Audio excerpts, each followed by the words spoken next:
යාළුවනේ අද ආවා ඩෙම්සි ඇවිල්ලා ඉන්නවා ඩෙම්සිගේ පුතත් ඇවිල්ලා ඉන්නවා. ඉතින් ඩෙම්සි මේ කාර් එක මගෙන් ගත්තා. මාස කීයකට කලින් ඩෙම්සි ගත්තේ? මාස දෙකකට කලින් ගත්තා. ඉතින් ඩෙම්සිට තව කාර් එකක් ඕනේ කිව්වා. ඉන්න අපි පෙන්නන අනිත් කාර් එකත්. right. එන්න ඩෙම්සිට අනිත් කාර් එකත් පෙන්නන්න.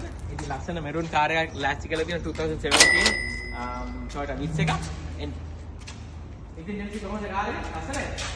ලස්සනයි. කාර් ලස්සනයි. මේක දුවලා තිබ්බේ 46,000 කිලෝමීටර් යනවා. ඉතින් මට ජපානයෙන්ම මේ කාර් එක මේ ඕඩර් කරේ. මට Vitz එකක් ඕනේ මේ ගම්සි කියලා. ඉතින් මම ඕඩර් කළා. thank you very much වගේ patience එකට ඉඳලා බලාගෙන ඉඳලා මාසයකට වැඩි හිටියනේ බලාගෙන.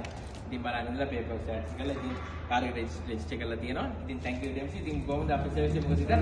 excellent customer service customer නියමයි. thank you සුමේද ඔයාලගේ දවවට මේ දෙවෙනි කාර් එක ඔක්කොටම මම recommend කරනවා සුමේද contact කරන්න. thank you very much. වෙන document keys එකකුත් තියෙනවා. thank you very much. thank you